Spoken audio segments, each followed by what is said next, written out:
So you can I please have silence now? Guys? Yeah. Do you guys mind moving to the kitchen? Or the front? Let me just have a look. I just want to have a look. Sure.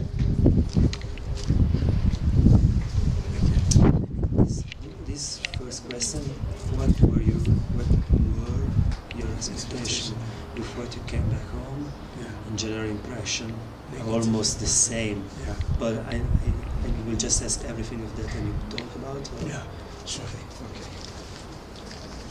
Okay. So, hello. Good morning. Let's speak about what we find in Kalahari, in Andresville and Yutcombe. So I would like to know what was your expectation before going there, Sure. and what you came back home with. Yeah. Well, let me be honest and say, when I went there, what I expected was more to do with the weather conditions or the land, really, the condition of the land. The condition of the land. And so I was expecting somewhere very dry and very hot, with very little vegetation, because it says the Kalahari, Kgalagadi. So I had a desert impression in my head. What we found was, what I found, more acacia trees, 3 kinds of acacia trees, really.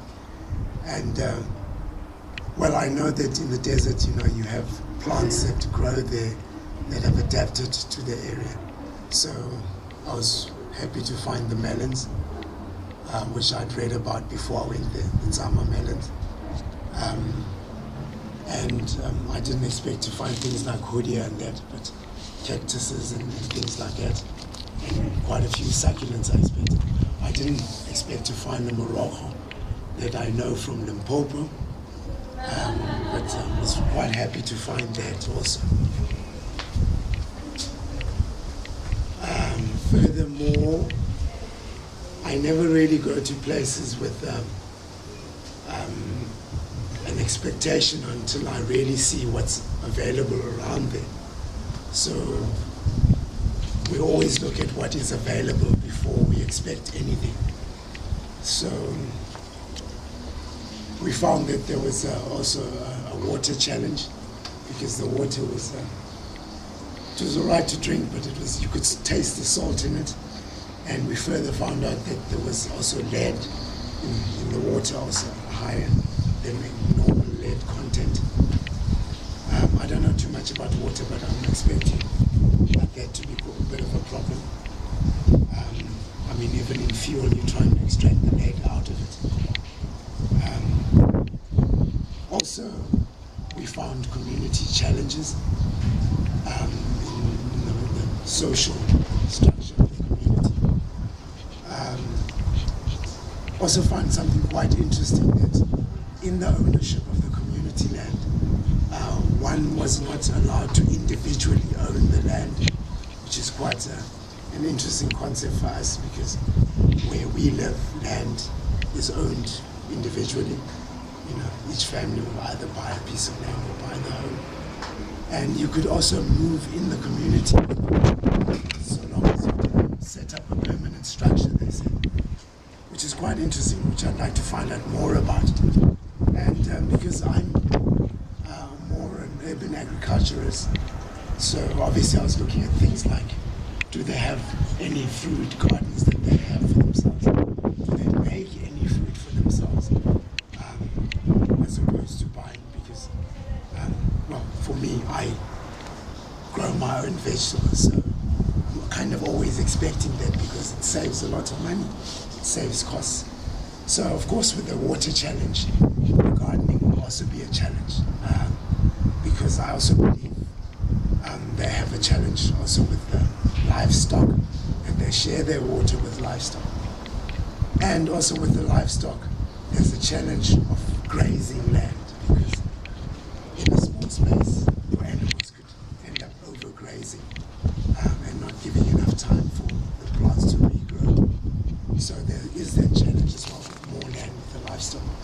also found out I don't really know a lot technically about boreholes and water pumps, but I also found out, because in relation to water, as an urban agriculturist, I've got to look at my water source for my plants to grow, for our plants to grow if it's a community effort. So also to that end, I found we found that when people spoke, they were honest enough to say, yes, we're looking for unity in the community to be able to make things work. But there are also disconnections in the community relationships. So that is a universal challenge, I think, even where we live in the urban area. And sometimes to get things going on a communal, collective effort, it becomes a challenge. Even with us, the Catalyst group, the Kalahari Catalyst, because we've just met, I feel that there is kind of birth, when you're giving birth to something, so you have birth pains, like a human person giving birth to, so you have the pains. So they're the pains of us getting to work as an effective unit.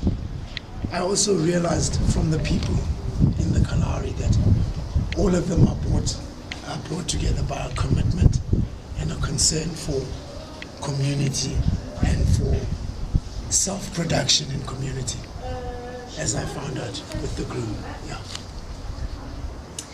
Thank you. So yeah, you got deep into this, but I would like to know. I'm sorry guys, please, I need silence, because all this you hear in the camera. No, it's fine. Okay, sorry. So yeah, talking about the villages, the people in the villages and the land where they live, what impressed you in negative and in positive? Yeah. Look, the positive thing was that they got the land back. I was very happy for that, because for anybody to produce anything, we just live, we need space. And space relates to land. So that was very positive for me, that the community owns their land. So now they can make productive decisions. When I say productive decisions, that lead to them producing their own livelihood. So that was the very positive thing.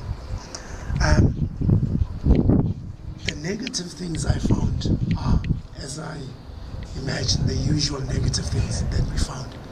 That when people share a space, for them to agree on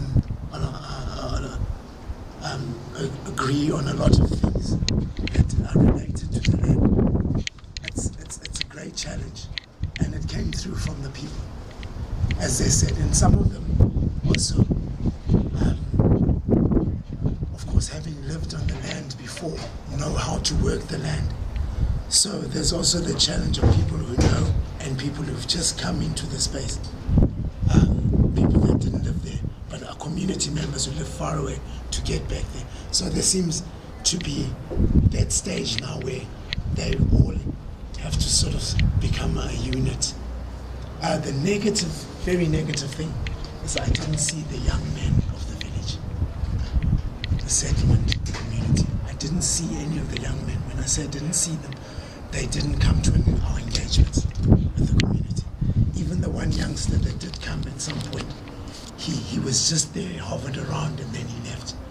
So for me, quite clearly, in the young men that are either not going to school, maybe from age 13, from young teenagers, to the ones that are leaving school and the ones going to the workforce, I saw quite a group of them that were not engaged in anything.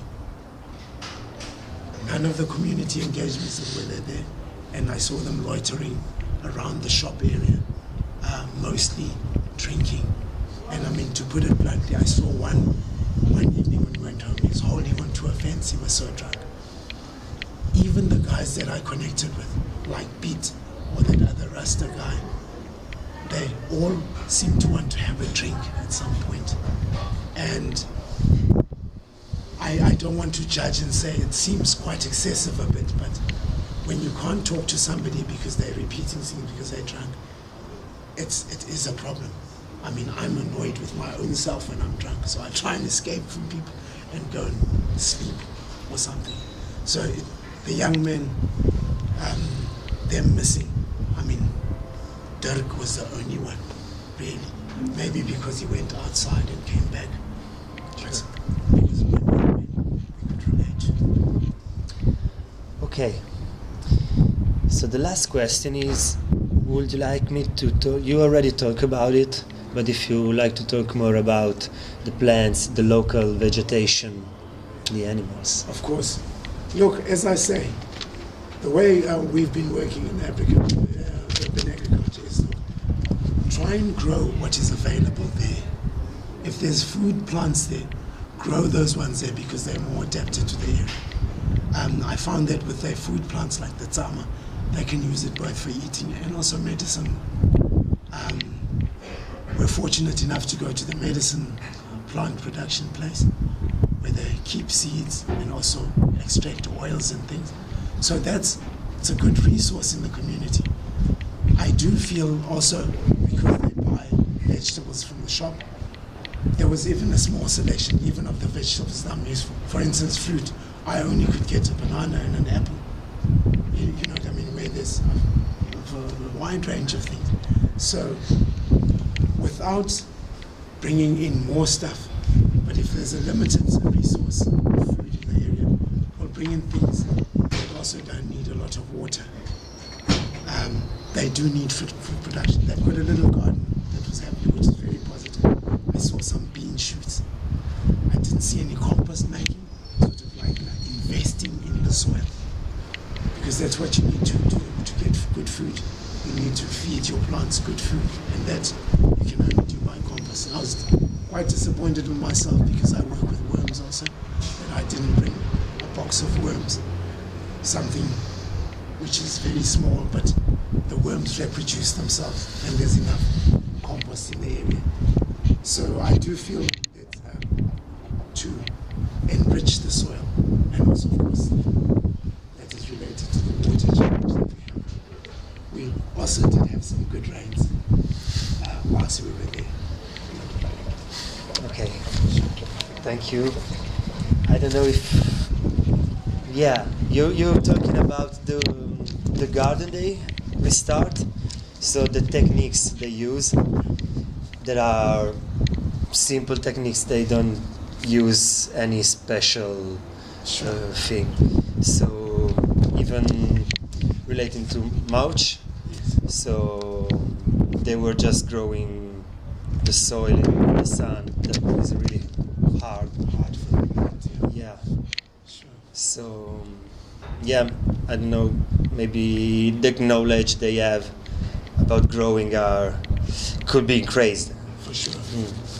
And I mean, related to that, I was thinking maybe because some of the older elders in the village, some of them were farm managers, but I didn't get in depth to know what kind of they directly involved with the plants, or were they involved with the overall management of the farm, because maybe they could also, if they had that knowledge, also maybe share it in the garden. But I know as commercial farmers, there's a lot of inorganic usage, so maybe it's a good thing that they're not sharing that, unless they were organic farmer managers.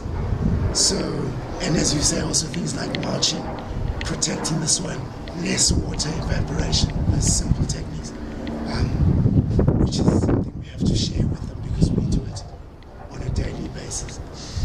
Yeah, in places in the city where water is readily available. Okay, thank you for your time.